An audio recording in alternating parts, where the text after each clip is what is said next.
Hey guys, welcome to another country. Like I've said, my trip in Eastern Europe continues and I reached Budapest from Bulgaria on the night of the 20th, stayed in an Airbnb and now is the next day. Here I didn't know anyone at all, so I visited everywhere on my own, and honestly I was a bit scared at first, but this turned out to be my favorite city of the entire trip, so stick to the end to see why. So right now I'm at the Fisherman's Bastion. This is probably the favorite attraction of locals and tourists alike when it comes to seeing the Budapest panorama or to feel the romance of the city. Its architecture might resemble battlements, but this modern structure wasn't designed with defense in mind, despite being built on top of existing defensive structures that were in place on the hills of Buda Castle. This Fisherman's Bastion is actually a fairly modern construction, as the original thick castle walls were built in the 16th century as part of the castle, but over the years it was attacked, captured, destroyed, and rebuilt. Since the castle had officially lost its function as a militaristic structure in 1874, the idea of this modern-day structure that began in 1895 as part of the Millennium Birthday celebrations for Hungary was to build something more communal instead of defensive for its citizens to better appreciate the great views over the city and the Danube River. So the Fisherman's Bastion in itself is less historical and is more like a Disney castle fantasy, sort of a fairy tale bastion where you can take the best photos in Budapest. The Fisherman's Bastion is probably the best place to go if you want to see the nicest UNESCO World Heritage Site in Hungary, namely the River Danube with its promenade, views, the Chain Bridge, the Hungarian Parliament, the Castle Hill, the Gresham Palace, and pretty much all that you're seeing right now in one fascinating romantic panoramic view, and stay tuned because we're gonna get closer to all these places.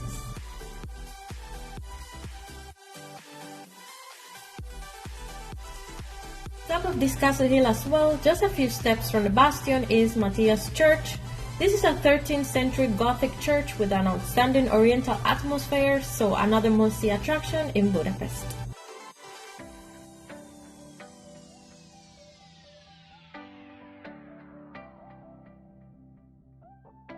We're now going to get off this hill and down to the city we go. Now that we're at the bottom of the hill, please note that the Danube River runs right through the center of Budapest. That divides the city into two parts, Buda and Pest. So we're now by the Buda side and we're gonna go to Pest. So from here we can already see the Chain Bridge, the Gresham Palace by the end of this bridge, the Danube River of course, the Parliament building at the end, and the Mercury Bridge right at the end as well, which is the one that I'm gonna take because I want to sightsee a little further, and then I'll just come back to the Buda side through the Chain Bridge itself. And here is a clip of me being a tourist, or well, more like a traveler, trying not to be awkward filming myself. Remember not to mind my selfie camera.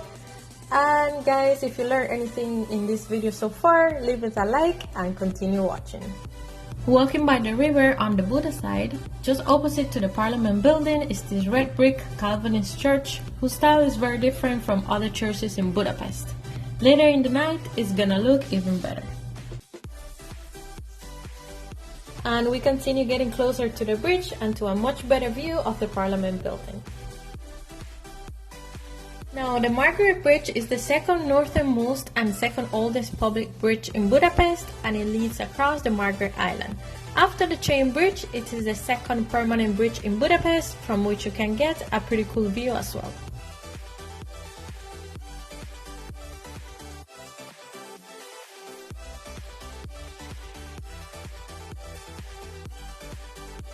As you can see, I'm now on the bridge, and here's just another clip of me, my awkward self, and my messy hair. Damn, it's so windy.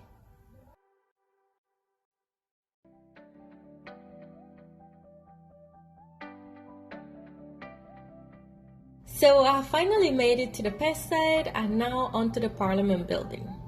This Parliament building is located in Kossuth Square along with other buildings, but the Hungarian Parliament is the biggest building in Hungary and the highest building on the Pest side, along with the St. Stephen Basilica, which we'll see later. I didn't actually get the best clips of the Hungarian Parliament, but let me tell you that it's absolutely majestic. It was built at the end of the 19th century in Gothic revival style, with an interior that is mixed with Renaissance and Baroque elements. And right across from the Parliament building is this amazing building as well, the Museum of Ethnography.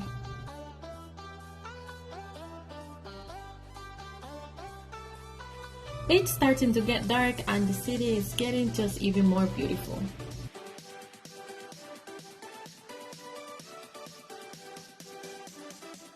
On the banks of the Danube River, not far from the Hungarian Parliament building, sit 60 pairs of old-fashioned shoes, the type that people wore in the 1940s. These are women's shoes, men's shoes, children's shoes that sit at the edge of the water, scattered and abandoned, as though their owners had just stepped out of them and left them there. These shoes, known as the shoes on the Danube promenade, are rusted, made of iron and set into the concrete of the embankment because they are a memorial and a monument to the Hungarian Jews who, in the winter of 1944 to 1945, were shot on the banks of the Danube River by the members of the Arrow Cross Party during World War II. And here's where you go to simply take the best pictures with the chain bridge right behind you. And after doing that, you're gonna want to walk on the chain bridge because the view from there is absolutely amazing and it's getting dark, so it's gonna only get better. And I'm actually gonna go on a river cruise later, so stay tuned for that. Right over there, as I mentioned before, is the Gresham Palace that's also starting to light up. And we're back on the Buda side, just making some time until it's actually time to go on my boat ride, but that's gonna be for my next video on Budapest at night. So thank you for watching, and until part 2, remember to like, share, comment, and subscribe.